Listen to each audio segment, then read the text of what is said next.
Mes chers amis, je vous salue dans le nom de notre Seigneur Jésus-Christ et dans le cadre de notre plateforme biblique, évangélique, Jésus-Christ te cherche.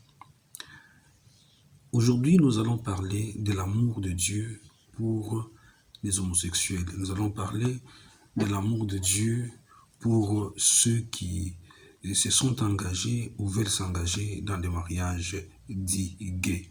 Le mariage gay, ça veut dire que mariage homme avec homme ou mariage de lesbienne, ça veut dire femme avec femme, et même peut-être mariage de personnes transgenres qui ont préféré changer de genre ou de sexe.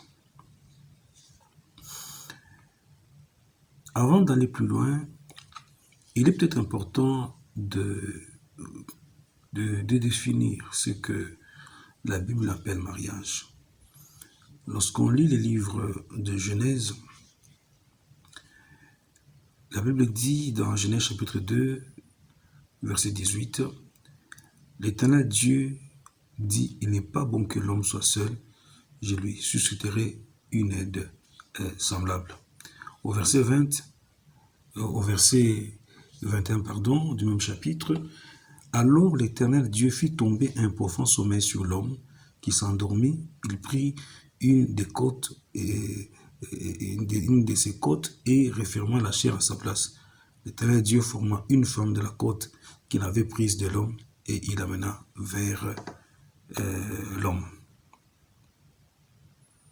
Et la Bible dit, c'est pourquoi, plus loin, l'homme quittera son père et sa mère et s'attachera à sa femme. Regardez les deux temps, les deux dimensions. L'homme quitte qui? Il quitte un homme et une femme. L'homme quittera son père et sa mère parce que l'homme qui quitte son père et sa mère est né de la chair d'un homme et d'une femme.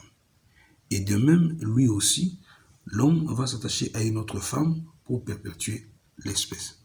C'est ça la description, la définition du mariage selon Dieu.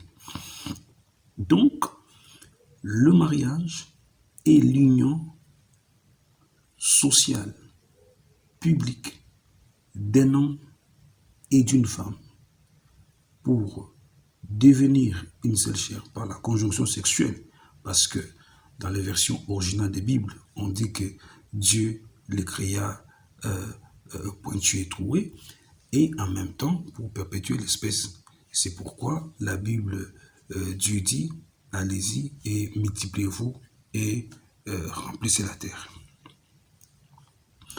Alors,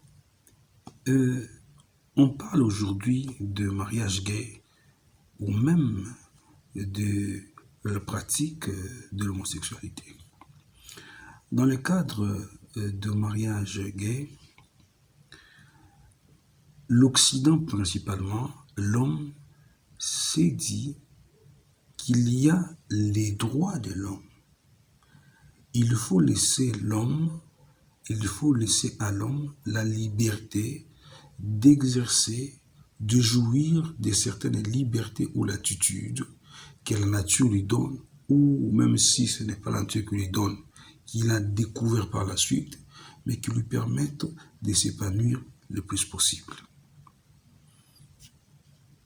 On parle notamment de la liberté de mariage, consacrée dans beaucoup de textes fondamentaux des pays. Alors on insiste sur le droit de l'homme. De sorte que s'opposer au mariage gay devient un frein ou un obstacle à l'exercice de la liberté d'autrui qui peut faire encourir à son auteur des sanctions du point de vue du droit ou du point de vue judiciaire.